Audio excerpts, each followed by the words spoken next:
While it is true that many men in Middle-earth were of good and noble heart, the same cannot be said for them all. Beyond the Sea of Rhûn and the Iron Hills lies a vast empire of wicked men, known simply as the Easterlings. This catch-all term perhaps encompasses a great many warrior cultures, but few who have ventured past the mountains of the east have returned to give a full account of their findings. The Easterlings were ever at odds with the men of the west, and many believe this is due to some dire alliance with a great enemy. Indeed, during the latter years of the Third Age, the Easterlings launched vast invasions that threatened to cast down Gondor, and in the War of the Ring their warriors assailed both Minas Tirith and Erebor in colossal throngs. The armies of the Easterlings are a truly impressive sight, for they are a host possessed of incredible martial discipline. Some say that the Easterlings clutch a blade to their chest even as they are weaned, while others say that warfare and the shedding of blood is akin to a rite of worship to their culture. In battle they fight in deep phalanxes, bladed pikes presenting a wall of death behind which bronzed armor gleams in the sunlight. Heavy armor and shields protect them from the foe, while their faces, even their gender, remain hidden, swathed in exotic fabrics and protected behind armored helms. To the flanks ride the Kataphrakts, cavalrymen whose horses wear heavy-scaled barding, in spite of the oppressive heat of their homeland.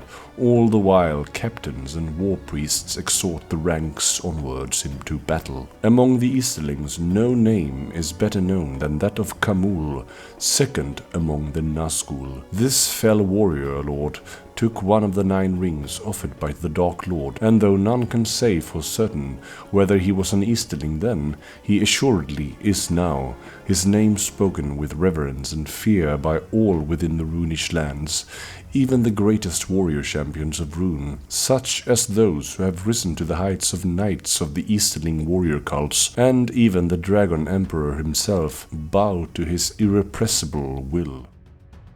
Some say that Amdûr is an orphan, raised from the gutter to join the ranks of the vast armies of the Dragon Emperor. Others that he is the son of a princeling who turned from a life of privilege to dedicate himself to the art of the blade. What all who dwell east of the Sea of Rhûn agrees upon is that he is one of the greatest swordsmen among the innumerable hordes sworn to Sauron's cause. It was Amdûr who founded the Order of the Black Dragons, which forms the elite vanguard of the Easterling armies, and among the Dragon Knights his name is spoken with a mixture of reverence and fear. In battle, Amdûr is an island of calm amidst the frenetic clamor of swords, shields, drums and horns, making only small precise movement as he duels the foe, his dark eyes ever watchful, perceiving the efforts of his enemy impassively. When it is time to strike, he does so with the speed of a viper, the keen edge of his sword effortlessly carving through flesh and bone. When the march of Gondor was ordered, Amdûr readily joined, his fierce pride demanding that he tried himself against the lords of the west. He carries Durtus. This long, slender blade was a gift to Amdûr from the Dragon Emperor. Some say that the Emperor found it long ago in an elven hoard. Amdûr is a herald of victory, and to fight near Amdûr is to witness glory personified. The initiates of the Order of Dragon Knights are those Easterling warriors who have dedicated their lives to mastering the martial arts, inspired by their exemplar, Amdûr. In war shrines across Rhûn, a lone Dragon Knight will watch in silent contemplation, as scores of Easterling warriors train ceaselessly in the hope of gaining the attention of the dragon cult, and being raised to its ranks. Hundreds of aspirants will show their skill to the knights who acts as shrine keepers, but only a select few will be invited to remain and commence their training in earnest. These initiates are the Black Dragons, who will train under the Dragon Knights, just as they once learned from Amdûr. Although their life is solitary by choice, and they only accept a handful of warriors into their retinue when the war call thunders across Rhûn, the Dragon Knights answer. The Easterlings have a strong martial code within their culture, and none are more revered than the warriors amongst them. Indeed, the slave markets teem with those deemed too weak to live among so fierce a people. The captains are exemplars of the Easterling armies, capable leaders who can be trusted to follow their orders to the letter, no matter how callous or cruel. An Easterling warband whose captain is slain in action will often be executed as a reward for failure, ensuring that they will fight to protect their leader even though they may secretly harbor a great disdain for them. Long ago, the Easterlings swore dark oaths of fealty to Sauron, and although the centuries have ground inexorably onwards, they remain true to their allegiance. None can say quite what drove the Easterlings to worship the Dark Lord, but worship him they do, offering their lives readily on countless battlefields. Foremost among these devotees are the war priests who drive those around them into a battle frenzy, ignoring injuries or driving home sword strokes with unbelievable force. Some reason this is through fiery and religious fervor, others that it is by some dark magic. Regardless, the result is the same. Past the Sea of Rhûn lies the land ruled by the Easterlings, vast tracts uncharted by men of the West. Across these lands amass armies of fanatics sworn to the Dark Lord, and at the close of the Third Age they ready themselves for war on a scale not seen since the First War of the Ring. Foremost among these armies are the Easterling warriors, skilled fighters who are as devoted to the Dark Lord as they are cruel and unflinching in battle. While cowardly orcs might quiver and flee, and men less devoted in the cause may blanch at the task in hand, when the fighting is fiercest, the Easterlings can be found undertaking their murderous task with a sinister enthusiasm. The Easterlings drill endlessly so that they can fight in tightly knit formations, bristling with blade pikes. The warriors of the Kataphrakts cohorts are Easterlings whose wealth or status enables them to ride into battle on powerful chargers, horses bred to withstand the exertions of bearing a rider, and a prodigious amount of armor. Clad in gleaming scale, the Kataphrakts are as cruel in battle as their infantry comrades. Valuing shock tactics, they ride at the foe as quickly as possible, forming a wedge to drive into the enemy ranks, pressed close together so as to present a wall of armor that will deflect bowshots and bolts. The Kataphrakts ride in finely drilled close order, maintaining flawless discipline before smashing through the enemy ranks in a crash of metal, sunlight gleaming from the scales of their armor.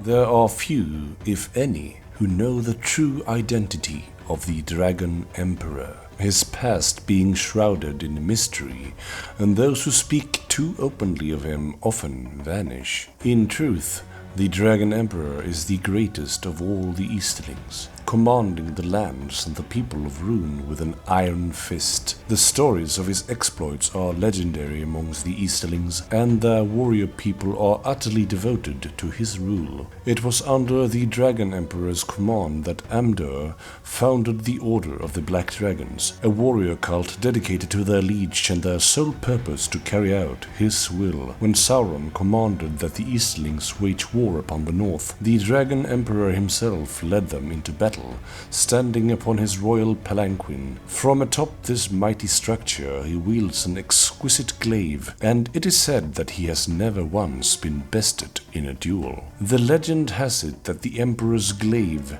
this sleek and ornate weapon, once belonged to an elven lord until the Dragon Emperor slew him and took it for himself. The helmet worn by the Dragon Emperor is covered in detailed scales.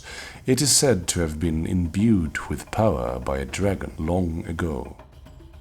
A gifted fighter, even by the standards of the Easterlings, Rutabi has been trained personally by Amdûr and even the Dragon Emperor himself. This has seen her rise swiftly through the ranks of the Easterling army to be one of the Emperor's most trusted commanders.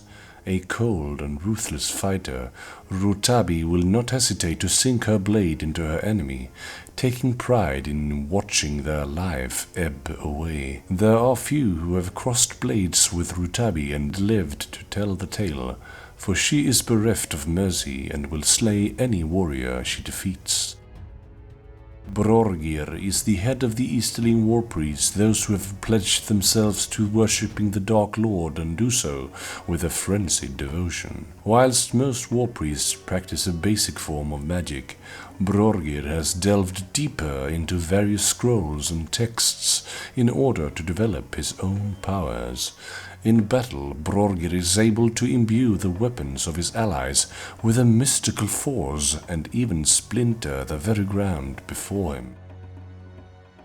Within the dragon cult, only those who show true promise will progress from Black Dragon to Dragon Cult Acolyte. It is here within the order that the Acolytes learn to develop the great sense of agility and dexterity that they require to become fully fledged Dragon Knights. Yet the trials are rigorous, Acolytes donning much lighter armor to aid their fluent movements, and they will often spend hours on end, forced to evade the blade and arrows of their sparring partners as they own their skills. The Dragon Cult Acolytes are light on their feet and wear very little armor, making them able to scale walls and leap fences with remarkable ease.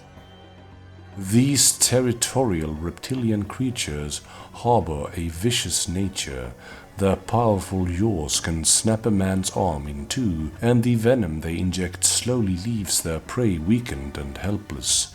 It is little wonder that leaders of the Easterlings hold these creatures in high esteem, for owning one provides with it a certain status. Unlike other dragon-like creatures, Rhûnish War Drakes are slower with a more stocky build. Often an Easterling army will contain some of these creatures. Not only are they dangerous beasts, but also the pride of the dragon cult. The Rhûnish War Drakes do not kill quickly. Instead, they inject a venom that will gradually weaken their prey until they are utterly helpless. So that has been the full fluff reading of all the army entries for the Easterlings, as well as the description of the army itself. So if you enjoy this type of content, give this video a like and do subscribe if you haven't already.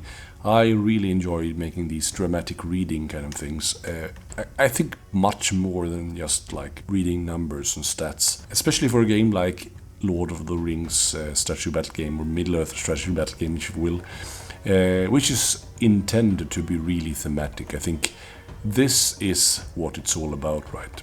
Getting into the feel of things. So have a lovely day, night or morning, whatever is at your location. Take care.